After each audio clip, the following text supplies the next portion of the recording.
ॐ पूर्णमदः पूर्णमिदं पूर्णात् पूर्णमुदच्यते पूर्णस्य पूर्णमादाय पूर्णमेवावशिष्यते।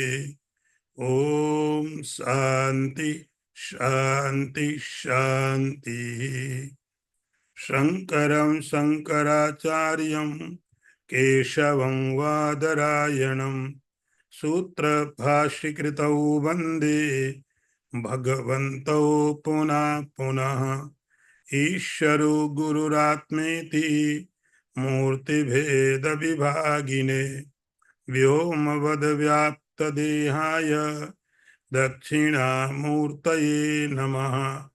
ओम शांति शांति शांति। नारायणं नमस्कृत्य नरं चैव नरोत्तमं देवीं सरस्वतीं व्यासं ततो जयमुदीरयेत। ओम शांति शांति शांति।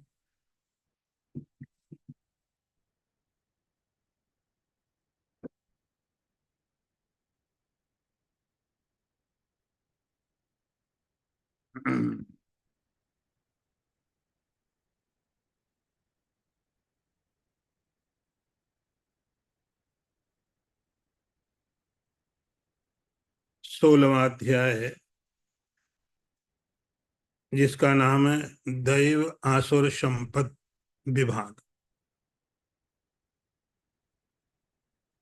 उसका तीसरा मंत्र हम लोग श्रवण करेंगे। अभी 2 मंत्र हम लोगों ने कर लिए थे। तीसरा मंत्र है तेजा क्षमा धृति शौचम अद्रोहो नातिमानिता भवन्ति संपदम दैवीम अभिजातस्य भारत। भगवान कहते हैं अर्जुन, तेज, क्षमा, धैर्य, शुद्धि, बैर का ना होना, मान को न चाहना, हे भरतवंशी अर्जुन, दैवी संपदा में प्राप्त हुए मनुष्य के ये लक्षण होते हैं।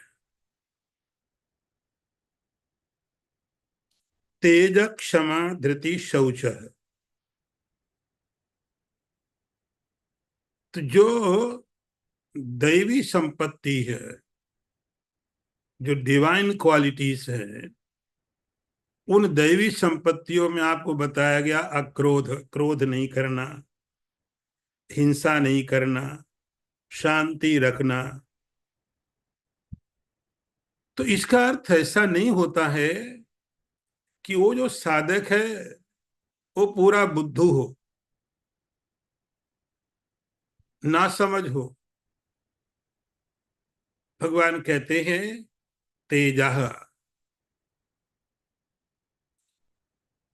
उसके अंदर जो दया है, उसके अंदर जो अहिंसा का भाव है, जो क्रोध नहीं करना है, वो उसकी कमजोरी नहीं है, उसकी स्ट्रेंथ, ये उसका पावर है। तेजः तेजस्वी, ब्राइट, इंटेलिजेंट। उसका क्रोध उसके अंदर है, उसकी समझ के कारण।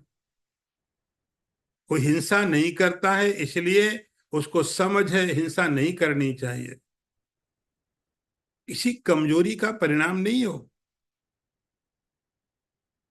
तो तेजा भगवान कहते हुए शारीरिक रूप से, स्पेशली मानसिक रूप से बहुत बहुत स्ट्रांग होता है। यहाँ जिस बात भगवान करे, तो तेज यदि आपको बोला जाए किसी क्षत्रिय के बारे में, बहुत तेजस्वी है, मतलब बहुत अच्छा योद्धा है, लड़ाई लड़ सकता है। कोई बहुत बड़ा पहलवान है, बहुत तेजस्वी, मतलब बहुत शक्तिशाली है। यहाँ भगवान शरीर की बात नहीं कर रहे ज्यादा, यहाँ भगवान कर रहे हैं मानसिक स्तर के, मेंटली, मानसिक स्तर में बहुत तेजस्वी है। मन स्वस्थ है, मन हेल्दी है, इसीलिए मन तेजस्वी है। तेजस्वी व्यक्ति के लिए ये आत्मा की प्राप्ति उपनिषदों में बताई जाती है, नैसा आत्मा बलहीन न लभ्या।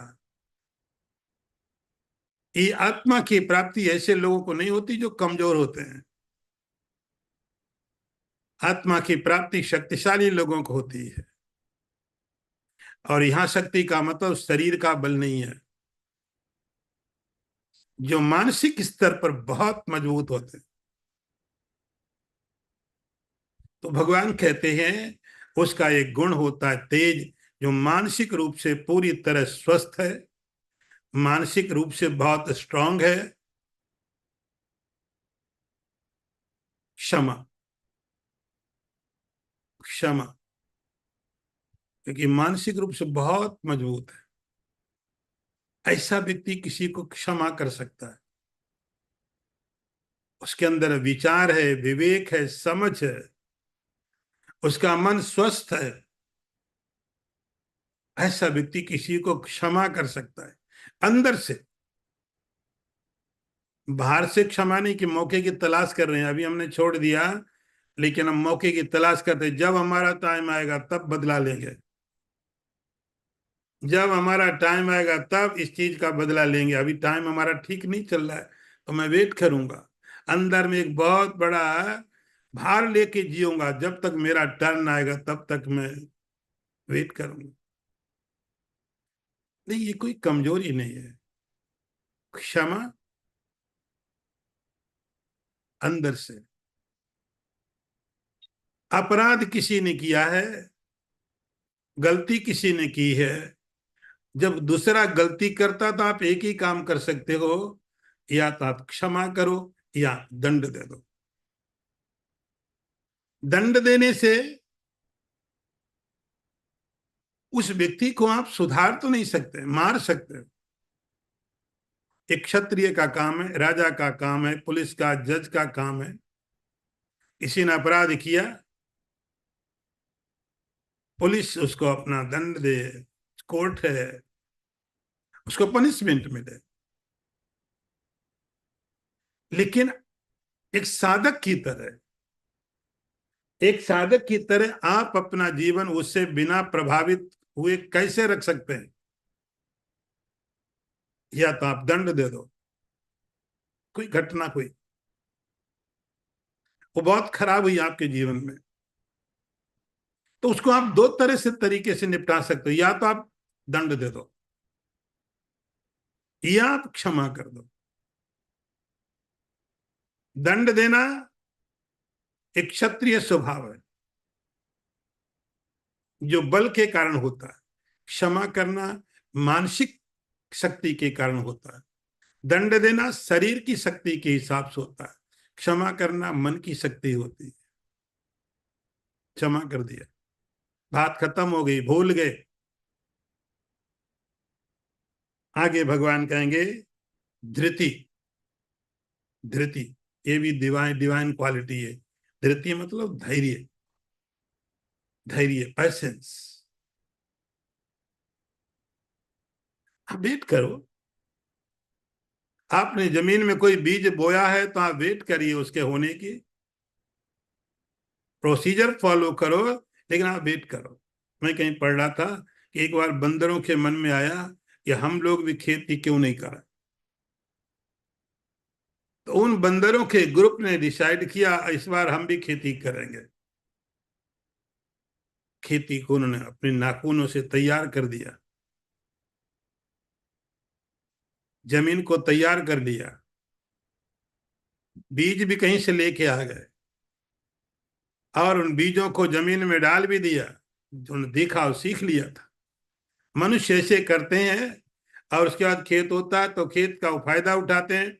हम लोग भी यही करते हैं। तो उन्होंने खेत को भी तैयार कर लिया, खेत में बीज भी डाल दिए, पानी भी डाल दिया, सब चीजें कर दी। लेकिन आधे घंटे बाद में देखा, अभी तक निकला नहीं पौधा, खोद के निकाला, कुछ हुआ नहीं। अरे नहीं अभी नहीं, फिर डाल दिया जमीन में। 1 घंटे बाद फिर खोद के निकाला, हुआ नहीं कुछ। ऐसे निकालते गए, डालते गए, निकालते गए। ये व्यक्ति सामान्य व्यक्ति की बात है, जिसका स्वभाव बंदर की तरह है, धैर्य नहीं है। जमीन में डाला है, आप भूल जाओ, आप नहीं निकला अंकुर, ये सब कुछ टाइम लेगा, ये आप इंतजार करिए, इसको बोलते धैर्य। इतने दिन से मैं ध्यान कर रहा हूं, इतने दिन से माला कर रहा हूं, इतने दिन से जप कर रहा हूं। तो हम हमेशा क्वेश्चन मार्क शास्त्र पर करते रहते हैं, मंत्र पर करते, इतने दिन से कर रहा हूं कुछ मिला नहीं, इतने दिन से जप कर रहा हूं कुछ मिला नहीं। तो हमारा क्वेश्चन मार्क शास्त्र पर रहता है, मंत्रों पर रहता है, गुरु पर रहता है, अध्यात्म के रास्ते पर रहता है। कभी हम अपनी तरफ नहीं देखते कि कहीं हम तो कोई भूल नहीं कर रहे हैं। हम उसके बारे में हमेशा करेक्ट करने की सोचते रहते हैं। भगवान कहते हैं इन सब के लिए एक बहुत जरूरी चीज है, उसको भी आप हमेशा ध्यान रखिए, और उसका नाम है धृति। बहुत पैसेंस, बहुत धैर्य, आलस्य नहीं, धैर्य, पैसेंस। चीजें अपना टाइम लेती है, प्रकृति अपने ढंग से काम करती है। जब सर्दी आने वाली होती तो सर्दी आएगी, आप यदि धैर्य खो देंगे तो सर्दी नहीं आ जाएगी। आप यदि अपना धैर्य खोल देंगे तो केवल आपके लिए समस्याएं खड़ी होंगी। भगवान कहते हैं उन दैवी गुणों में, दैवी गुण का मतलब समझना, ये गुण आपको देवताओं की तरफ लेके जाएंगे, डिवाइन की तरफ लेके जाएंगे। धैर्य, धृति, शौच, शौच पवित्रता, पवित्रता, शुद्धता। तो आपके शरीर की शुद्धता, आपके वस्त्रों की शुद्धता, आपके घर की पवित्रता, आपके जहां रहते हैं वहां आसपास के वातावरण की, आप क्या कर सकते हैं उसके लिए। तो शरीर की, आपके वस्त्रों की, आपके जहां रहते हैं वहां पर आपको अच्छा तो फील हो। जहां आप रहते हैं वहां आप रहते हैं, दूसरा तो कभी कभी आएगा। आप रहते हैं तो आपको वहां पर एक अच्छे, अच्छा तो लगे, एक वातावरण तो तैयार हो।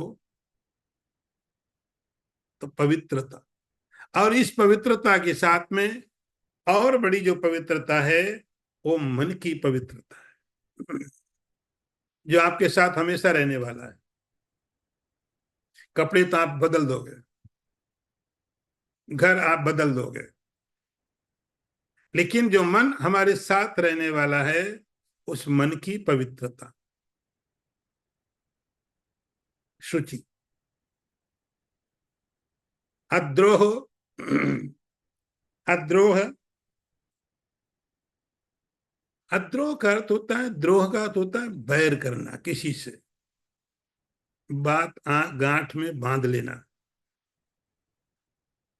आपने कथाएं पढ़ी, पहले कुछ राजवंश होते थे, पीढ़ियों तक उनके युद्ध चलते रहते थे, पीढ़ियां निकल जाती थी, उनका एक ही लक्ष्य था, उस राजा के परिवार में जो कोई हो उसको मारना। उस परिवार का लक्ष्य होता था इस राजा के वंश में यदि कोई हो तो उसको मारना।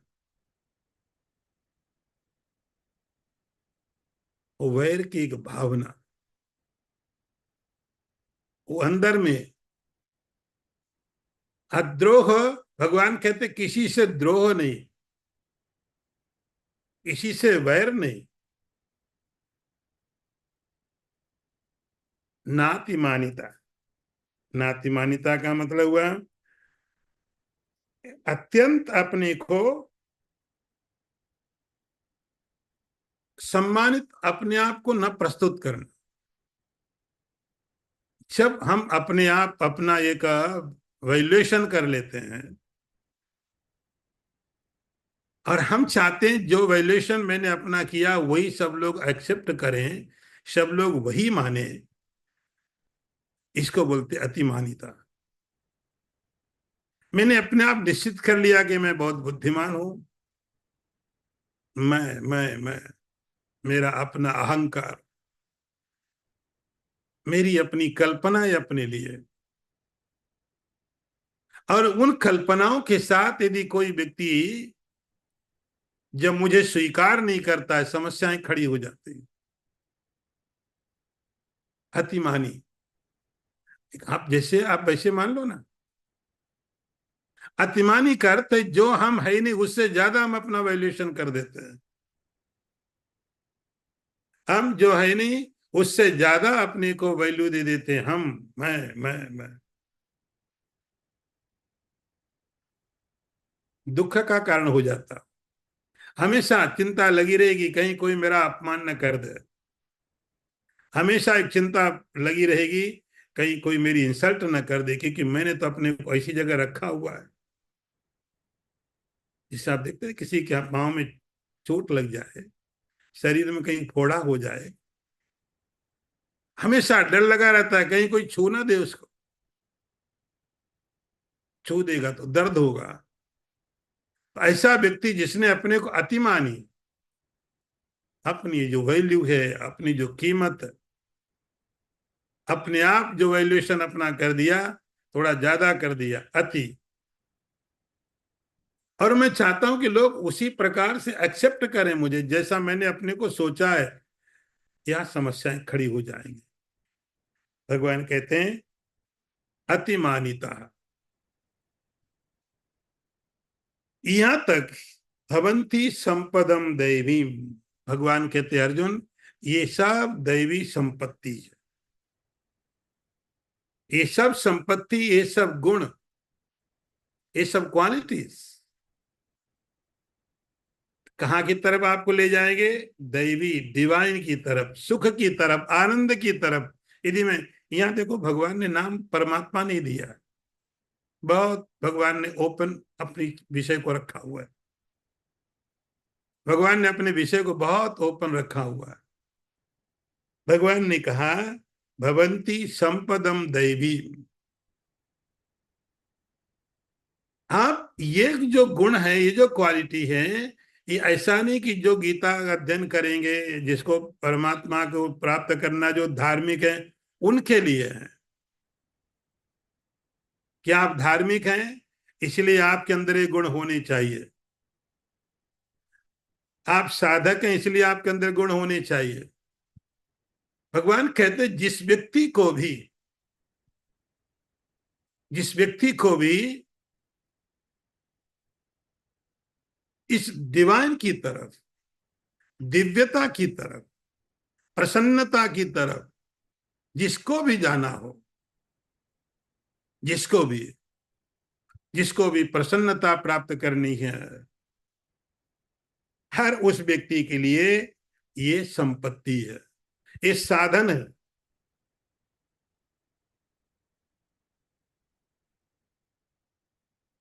संपदम अभिजातस्य भारत।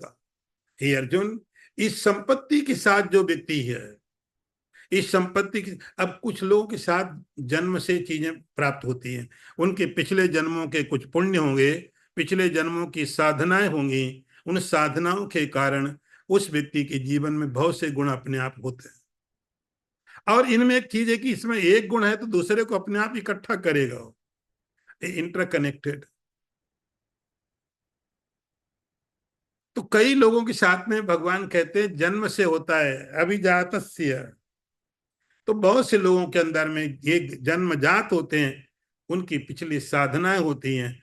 और जिनके अंदर नहीं है, उन लोगों को इनको तैयार करना चाहिए, इनको बनाना चाहिए, इन गुणों को क्रिएट करना चाहिए, कल्टीवेट करनी चाहिए गुण। हे अर्जुन, ये दैवी संपत्ति है। आपने एक चीज समझी। अब दूसरी बात देखिए, क्योंकि विभाग है, दैव असुर संपद विभाग। विभाग का मतलब आपको क्लियरली मालूम होना चाहिए ये अच्छा है ये खराब है। डॉक्टर आपको बात साफ साफ बता दे, ये खाना आपके लिए ठीक है, ये खाना आपको सूट नहीं करेगा, ये आपको खाना है, ये आपको नहीं खाना है, ये आपको करना है, ये आपको नहीं करना है। तो यहाँ पर जो बात चल रही है गीता के इस अध्याय की, वैसे तो क्या, गीता का 16वां अध्याय गीता का पहला अध्याय होना चाहिए था। ये 16वां अध्याय पहला अध्याय होना चाहिए। इतने गुण पे इतने अंदर देखो, उसके बाद गीता पढ़ो। लेकिन समस्या कुछ अलग थी वहां पर। ये गीता प्रारंभ आश्रम में होती ना, किसी आश्रम में गुरुकुल में गीता हो, भगवान कहते, तो भगवान कहते पहले 16वां अध्याय करना पड़ेगा। 16वां अध्याय पहला अध्याय है, लेकिन परिस्थितियां अलग थी, परिस्थितियां बिल्कुल अलग थी। इसलिए गीता पहला अध्याय पहला बना, क्योंकि परिस्थितियां युद्ध की थी। यदि गीता का उपदेश किसी शांत आश्रम में दिया जाता, तो भगवान 16वें अध्याय को पहला अध्याय करते। पतंजलि ने यही तो किया। यम नियम आसन प्राणायाम प्रत्याहार धारणा ध्यान समाधि। पहले यम क्या है, नियम क्या है। तो गीता का 16वां अध्याय गीता का पहला अध्याय होना था, क्योंकि इस संपत्ति के बिना, इस संपत्ति के बिना गीता समझ में आएगी नहीं। तो भगवान ने एक एक चीज बता दी पहले, अभी तक दैवी संपत्ति के बारे में बता दिया। ये अर्जुन, ये सब क्वालिटी हैं, किसी के साथ जन्म से होती हैं, जिनके साथ जन्म से नहीं है, उनको ये क्वालिटी, ये गुण अपने अंदर में पैदा करने चाहिए, इनको लाना चाहिए।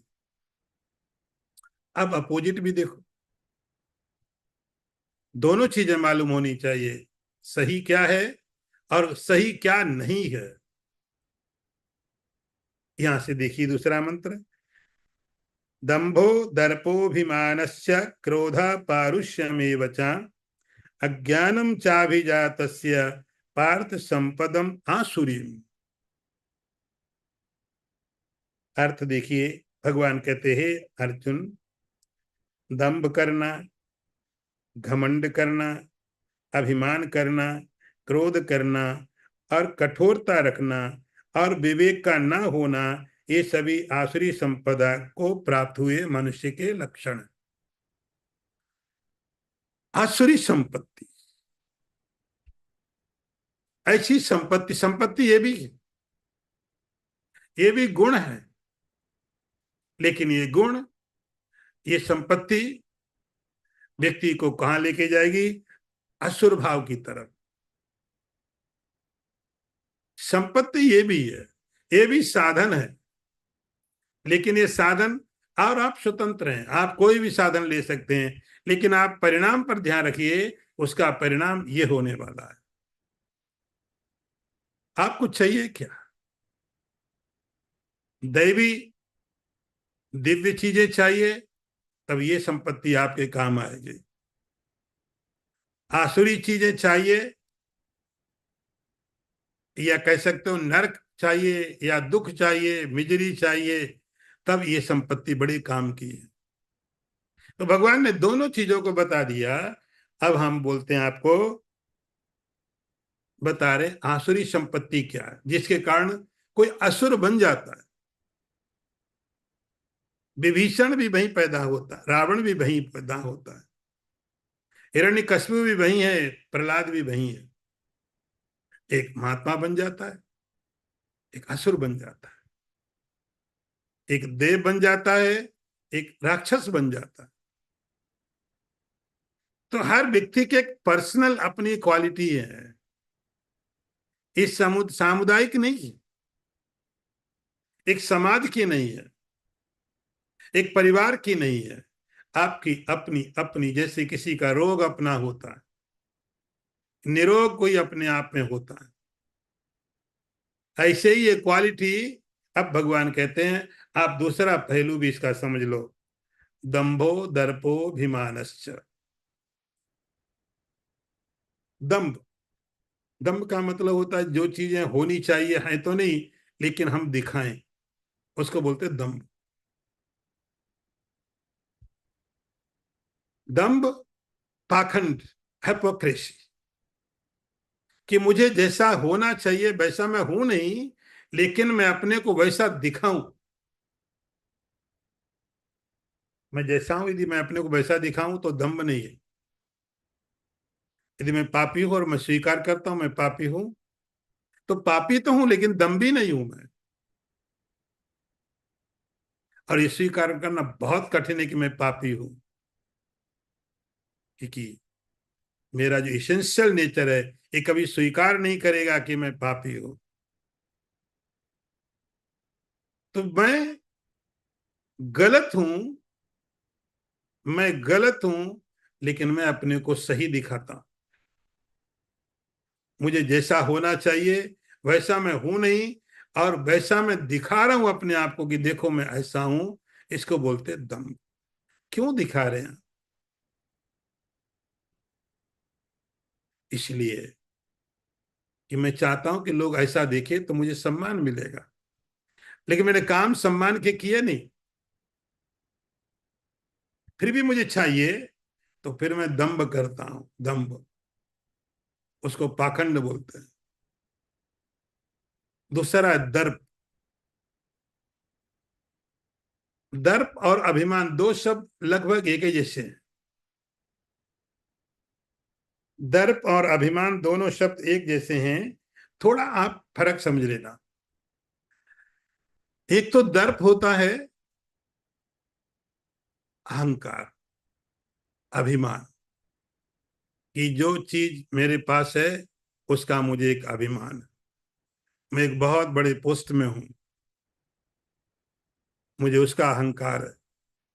मेरे पास बहुत पैसे हैं, मुझे उसका अभिमान है। मेरे पास एक बहुत बड़ा परिवार है, मुझे उसका अहंकार है। मेरे पास शरीर में ताकत बहुत, मुझे उसका अहंकार है। ये दर्प है। तो होना कोई चीज आपके लिए, किसी चीज का होना, वो अभिशाप कब बन जाता है? आप कैसे इंटरैक्ट करते हो किसी चीज के साथ। ईश्वर की कृपा से जो कुछ है वो सुख का कारण होना चाहिए, लेकिन इस आसुरी संपत्ति के कारण वह दुख का कारण बन जाता है। दर्प, दर्प व्यक्ति को जो सुख के साधन थे उनको दुख का साधन बना देता है, जिनसे सुखी होना चाहिए। दर्प उन चीजों को दुख का कारण बना देता है। और अभिमान का मतलब होता है पदार्थ नहीं है तो भी अपने को ऐसा दिखाई पड़े मेरे पास बहुत कुछ। अभिमानस्य, तो दर्प किसी पदार्थ का होना था, और उसके कारण मैं अभिमान कर रहा था ये मेरे पास है। लेकिन अभिमान का मतलब पदार्थ है नहीं, फिर भी अहंकार है नहीं, लेकिन जो है उसको इतना ज्यादा बता करके अभिमान। तो दंभो दर्पोभिमानश्च, फिर क्रोधा, ये भी मानसिक बीमारी है, मनोरोग है। क्रोध, आपने पहले पढ़ा अक्रोध, दैवी संपत्ति में अक्रोध, क्योंकि आपके साथ हो रहा है। सामने वाला कोई पदार्थ, कोई वस्तु, कोई व्यक्ति, कोई घटना जो बाहर हो रही है, और उसका रिएक्शन हो रहा है हमारे अंदर क्रोध के रूप में। तो घटना तो वहां हो रही, गलती किसी और ने की है, और दुखी मैं हो रहा, इसको बोलते क्रोध। गलती किसी और ने की तो मैं क्रोध कारण ढूंढूंगा, इसलिए उसने ये गलती की, इसलिए मैं क्रोध में हूं। मुझे गुस्सा आया कि उसने ये अपराध किया, मुझे गुस्सा इसलिए आया उसने ये काम किया। तो भगवान कहते क्रोध। ये आसुरी संपत्ति है। क्रोध आपको ताकत देगा, ताकत तो असुरों में बहुत होती है। और पारुष्य में बचा, पारुष्य का अर्थ होता है कि बहुत रूढ़ होना, बहुत रूढ़ होना। जो चीज आप अच्छी तरह किसी को बता सकते हैं, अच्छी तरह आप मना कर सकते हैं, लेकिन उसको बहुत रूढ़ होकर के बोलना, रूढ़ होके बात करना, किसी को रेस्पेक्ट नहीं करना, बोलने में भी ऐसे बोले, व्यवहार में भी ऐसे ही दिखाए, इसको बोलते पारुष्य। जो बोला आपने, दो तरह से बोला जा सकता है। प्रेम से ही मना कर सकते हो, लेकिन बोलने का जो अंदाज बदल दिया, तो जो रूढ़ है, भगवान कहते हैं ये भी राक्षसी संपत्ति। अज्ञानम, और एक क्वालिटी भगवान बोल रहे हैं अज्ञान। ध्यान ही रहे, यहां पर अज्ञान का मतलब परमात्मा के ज्ञान अज्ञान की बात नहीं कर रहे हैं, क्योंकि ये प्रकरण परमात्मा का नहीं चल रहा है, ये गुणों का चल रहा है। तो यहाँ अज्ञान का मतलब है कि शास्त्र का ज्ञान नहीं होना, धर्म शास्त्र का ज्ञान नहीं होना, मुझे क्या करना चाहिए, मुझे क्या नहीं करना चाहिए, क्या मेरा कर्तव्य है, क्या नहीं है, क्या अच्छा है, क्या खराब है, इसका ज्ञान ना होना, इसको भगवान यहाँ अज्ञान बोलते हैं। यहाँ अज्ञान ब्रह्म अज्ञान की बात नहीं है। अज्ञान हमारा कर्तव्य क्या है, हमारी ड्यूटी क्या है, मुझे क्या करना चाहिए, उसका ज्ञान न होना। जब मालूम ही नहीं है तो मैं करूंगा कैसे? अज्ञान।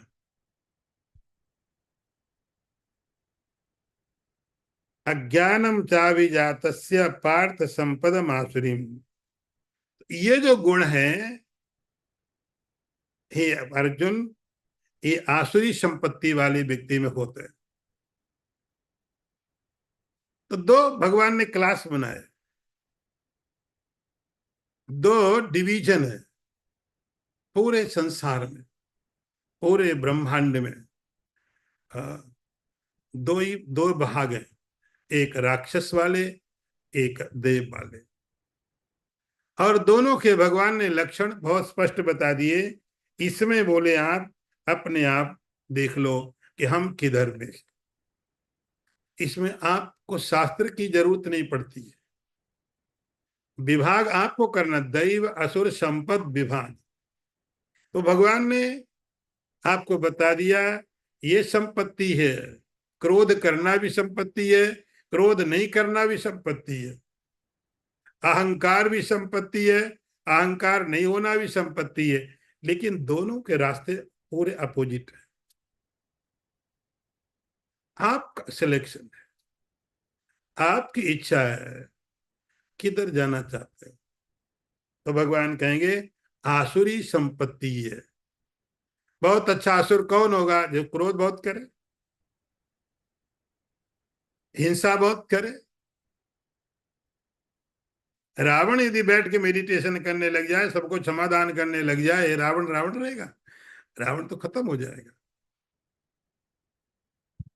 कुंभकर्ण अहिंसा की बात करे, कैसा कुंभकर्ण है? तो राक्षस के गुण जिस व्यक्ति के अंदर जाते हैं वो राक्षस होता है। कोई फिक्स नहीं है, भगवान कहते हैं कोई व्यक्ति फिक्स नहीं है, कोई जाति, कोई समुदाय, कोई ग्रुप नहीं है।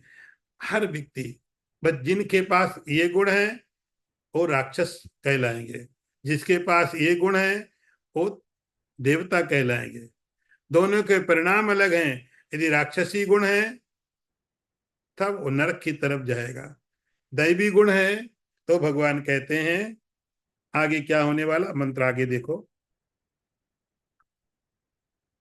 दैवी संपद विमोक्षाय निबंधाय आसुरी मता माँ शुचा संपदम दैवीम अभिजातोषी पांडव।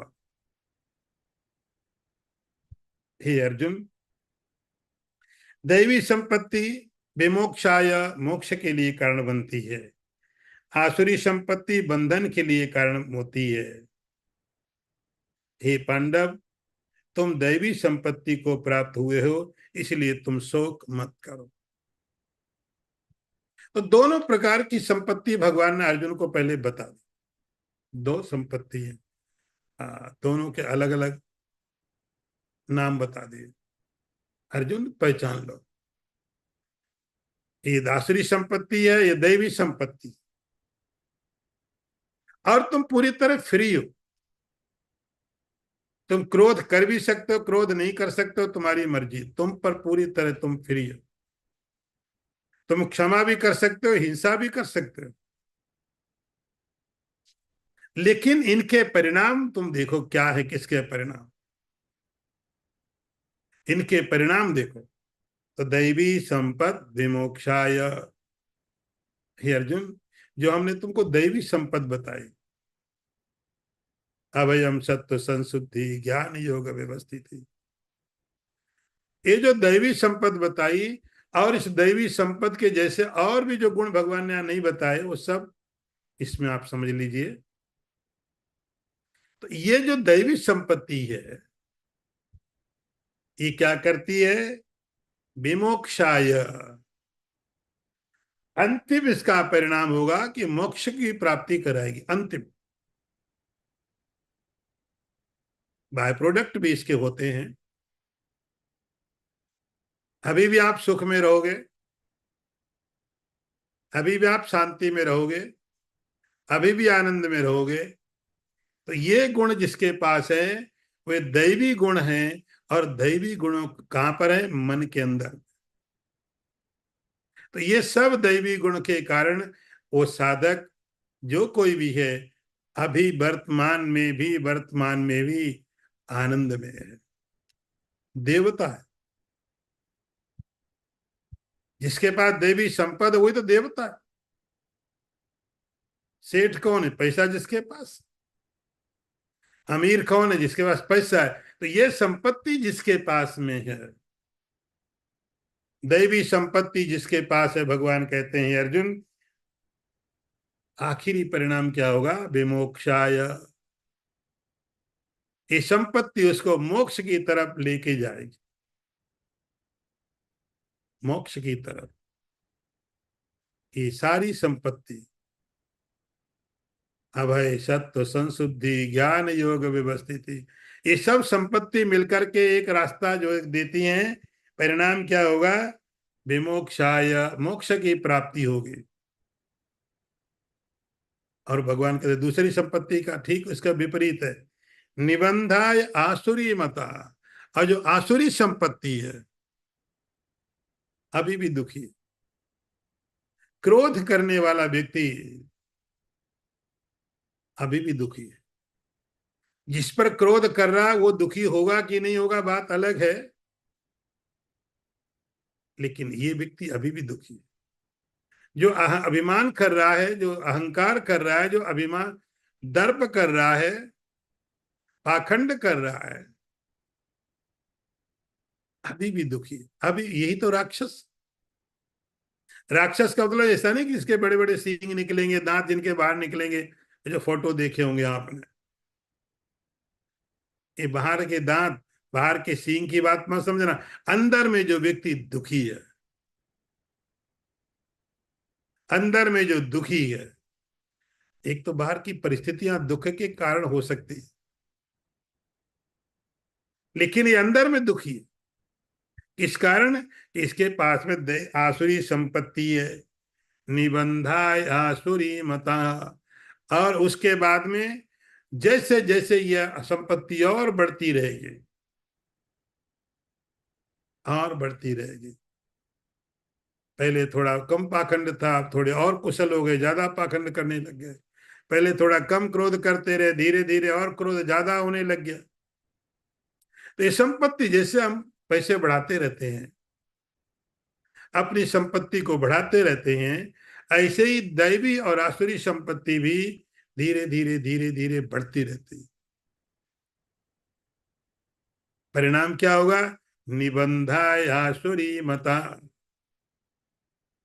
आसुरी संपत्ति का परिणाम, अंतिम परिणाम होगा उसको यह निबंधन के लिए, बंधन के प्रति कारण होगा। बंधन का अर्थ आप सीधे दुख समझ लेना। दुख के प्रति कारण होगा ये संपत्ति। अब आप थोड़ी फिलॉसफी यदि विचार करके देखेंगे, हमने तो समझा था कि दुख का कारण हमारे कर्म होते हैं, हमारे पाप कर्म होते हैं। ठीक समझा था। हमारे पाप कर्म, हमारे पुण्य कर्म ऐसी परिस्थितियां तैयार करते हैं जिसमें आप सुखी हो सकते हो, जिसमें आप दुखी हो सकते हो। हमारे पाप, हमारे पुण्य, हमारे कर्म ऐसी परिस्थितियां पैदा करते हैं जिससे कि सुख और दुख हो सकता है। लेकिन जिस व्यक्ति के पास में अपनी संपत्ति कैसी है, ये बहुत महत्वपूर्ण फर्क पैदा कर देते हैं।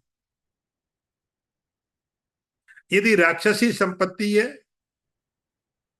तो भगवान कहेंगे निबंधा आसुरी मता, कुछ भी मिल जाए,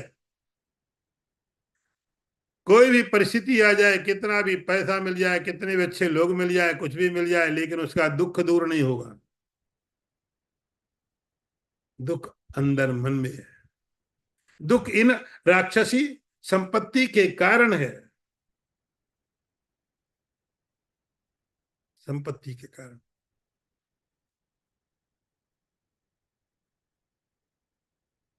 इनका परिणाम होता है निबंधाय।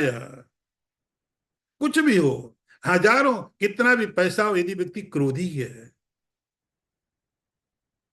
किस बात का पैसा सुख देगा? जैसे कोई व्यक्ति बहुत अमीर है, बहुत पैसे हैं, लेकिन भूखे नहीं लगती है, तो खाएगा क्या? तो ये पेट की कंडीशन है। लेकिन मन की कंडीशन बहुत आगे की होती है। यदि सब कुछ होने के बाद कंडीशन सब अच्छी है, लेकिन मन ठीक नहीं, मन के अंदर ये संपत्तियां हैं, तो दुखी रहेगा। भगवान कहते हैं निबंधाय आसुरी मता। हम बता देते हैं, भगवान कह रहे हैं डिवीजन करके बता दिया, ये राक्षसी संपत्ति है, ये दैवी संपत्ति है। इस संपत्ति का ये परिणाम है, ये संपत्ति का ये परिणाम है। तो यदि दैवी, आप सुख चाहते हो, मोक्ष चाहते हो, तो ये संपत्ति इकट्ठी करो। यदि दुख चाहिए तो ये संपत्ति है, थोड़ी और बढ़ा लो। निबंधाय आसुरी मतः, ये भगवान ने जनरल स्टेटमेंट दिया। अर्जुन, ये संपत्ति दो रास्ते हैं, एक सुख की तरफ ले जाने वाला, एक दुख की तरफ ले जाने वाला। लेकिन जहां तक तुम्हारे बारे में बात, अर्जुन, हे अर्जुन, तुम्हारे बारे में जो बात है, क्योंकि महाभारत का युद्ध होने वाला है, भगवान कह रहे युद्धस्व, युद्ध करो। भगवान कह रहे अर्जुन तुम युद्ध करो। युद्ध करो तो हिंसा करो। हिंसा तो ये आसुरी संपत्ति का है। भगवान कहते हिंसा करो, युद्धस्व, हे अर्जुन तुम युद्ध करो, उत्तिष्ठ, खड़े हो जाओ, लड़ाई लड़ो, मारो इनको। हिंसा तो होगी। भगवान कहते अर्जुन चिंता मत करो, मां शुचा, तुम चिंता मत करो, तुमको मैं पर्सनली जानता हूं। ये तो एक जनरल स्टेटमेंट है सबके लिए, सबके लिए है, इसमें कोई एक्सेप्शन भी नहीं है। लेकिन तुमको मैं बहुत पर्सनली जानता हूं, हे अर्जुन। संपदम दैवी संपद अभिजातोषी पांडवा, तुम्हारे अंदर मैंने देखा है कि तुम्हारे अंदर में दैवी संपत्ति। तुम्हारी हिंसा, जो तुम्हें हिंसा दिखाई पड़ती है, वो हिंसा हिंसा नहीं, धर्म रक्षा है। मां सोचा, इसलिए अर्जुन तुम चिंता मत करो, तुम शोक मत करो कि तुम ये करोगे तो आसुरी संपत्ति में चले जाओगे। एक मंत्र और देखिए आगे का।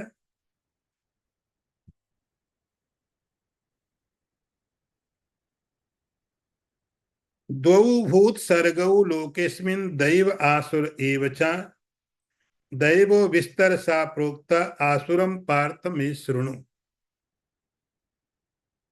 अर्थ देखिए, हे अर्जुन, इस लोक में दो तरह के ही प्राणियों की सृष्टि है, दैवी और आसुरी। दैवी को तो मैंने विस्तार से बता दिया। हे पार्थ, अब मैं तुमको आसुरी के बारे में विस्तार पूर्वक बताता हूं।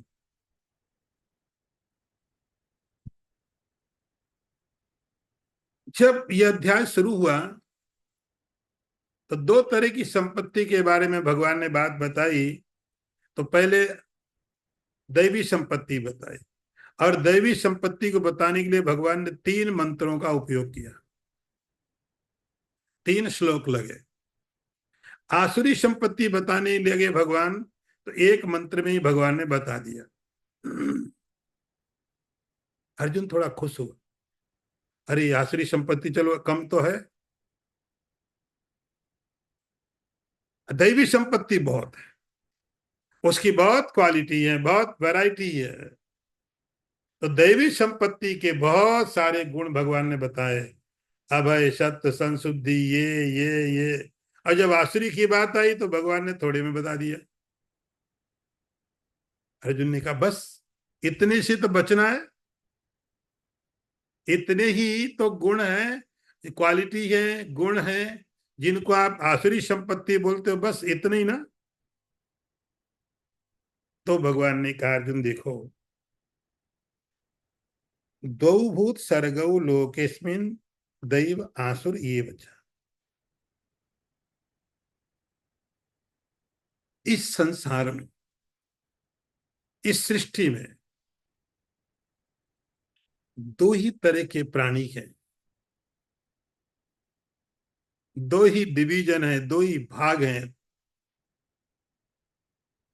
आपने पुराणों में पढ़ा खूब कि दैवासुर संग्राम हुआ था, और होता रहता था, राक्षसों का और देवताओं का। पुराणों में बड़ी कथाएं, और ये संग्राम, ये युद्ध हमेशा होता रहता था। यहां तक कि भगवान विष्णु भी उसके बीच में पड़ते थे कभी कभी, लेकिन युद्ध बंद नहीं होता था, युद्ध चलता रहता था, अभी भी चलता है। भगवान कहते हैं उस युद्ध को आप प्रतीकात्मक समझो। इस सारे के सारे ब्रह्मांड में, सारे की सारी सृष्टि में दो भूत सर्गौ लोकेस्मिन्, इस सारे लोक में, सारे सर्ग में, सारी सृष्टि में दो ही तरह के भूत सर्ग।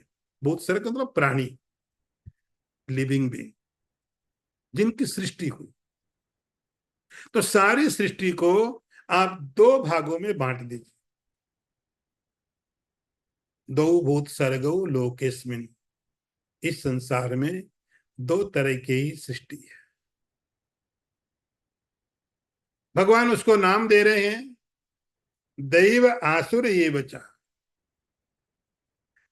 एक का नाम रख दिया देव, और दूसरे का नाम रख दिया असुर। जो आपके मन में ऐसी बात रही कि असुर केवल लंका में राज्य करते थे, असुर कहीं पाताल में रहते हैं, भगवान के तो सब डेफिनेशन बदल देना, थोड़ा करेक्ट करो अपने आप को, करेक्ट करो। इस सारी की सारी सृष्टि, जितना भी उत्पादन है, जितनी भी सृष्टि है, ये दो भागों में अपने आप बढ़ जाती है। इसके लिए डिवीजन करने की जरूरत नहीं पड़ती, डिवीजन हो जाता है।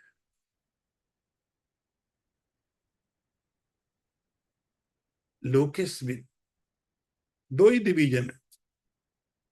हमने हजारों हजारों तरह के भेद बनाए, हमने हजारों तरह के प्रकार बनाए हैं।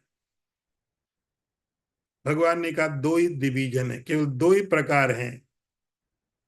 एक का नाम है दैव, दूसरे का नाम है असुर। बस उसमें डिग्री थोड़ी आगे पीछे हो सकती है, डिग्री का डिफरेंस हो सकता है कहीं कहीं पर, लेकिन क्वालिटी का नहीं। कई बार तो रावण भी बड़ा अच्छा अच्छी बातें करता है, कई बार तो रावण भी बड़ी अच्छी अच्छी बातें करता है, राक्षस भी कई बार धर्म का ज्ञान देते हैं। तो कई बार डिग्री का फर्क हो जाता है, लेकिन क्वालिटी का फर्क नहीं होता, क्वालिटी उनकी वही रहती है। समय के अनुसार कई कई बार ऐसा होता है, अच्छा आदमी खराब व्यवहार कर जाता है, कभी कोई महात्मा भी गलत व्यवहार कर जाता है, कभी कोई राक्षस भी अच्छा कर जाता है, ये एक्सेप्शन है। क्वालिटी कई बार आगे पीछे हो जाती, लेकिन सृष्टि दो ही डिवीजन में है, एक का नाम देवता है, दूसरे का नाम असुर है। असुर और देवता होने के लिए बस एक गुण ही कारण है, और कोई नहीं कि जो दिति के गर्भ से पैदा होंगे दैत्य होंगे, अदिति से पैदा होंगे या देवता होंगे, वो वाली डेफिनेशन भगवान स्वीकार नहीं कर रहे हैं। पुराणों में आपने सब सुना और पढ़ा है, यहाँ की डेफिनेशन बहुत स्पष्ट है। भगवान कह रहे हैं दैव आसुरमेव च, दो ही चीज है, या तो आप देवता हैं या आप राक्षस, या तो देवता हैं या राक्षस हैं, सीधी बात। आप कौन से क्लास में हैं,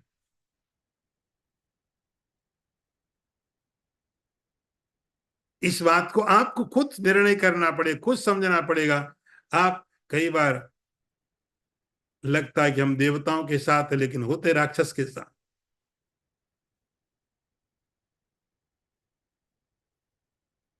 दौ भूत सरगौ लोकेस्मिन दैव आसुर एव च।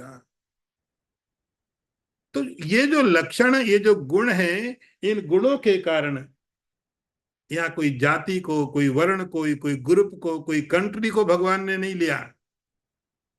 इन गुणों के कारण, कौन कौन से गुण, जो आपको दैवी गुण बताए गए। दैवो विस्तर सा प्रोक्ता, भगवान कहते हैं दैवी गुण मैंने बड़े विस्तार में बता दिए, और पहले भी बता दिए थे। 12वें अध्याय में बता दिया, 7वें में बता दिया, कई बार और भी बताया मैंने। दैवो विस्तर सा प्रोक्ता, जो दैवी गुण है वो मैंने बड़े विस्तार में बता दिए तुमको, बहुत विस्तार। लेकिन आसुरी गुण के बारे में मैंने इतना विस्तार नहीं दिया। भगवान कहते नहीं, मुझे देना पड़ेगा। आसुरी गुण को भी आसुरम पार्थ में श्रृणु, तो जो आसुरी संपत्ति है, जो एक श्लोक में आपने सुनी थी, भगवान ने कहा छोड़ दिया था, भगवान कहते नहीं नहीं, अब मैं और बताऊंगा। आसुरी संपत्ति के बारे में जानना बहुत जरूरी है, आसुरी संपत्ति को समझना बहुत जरूरी है।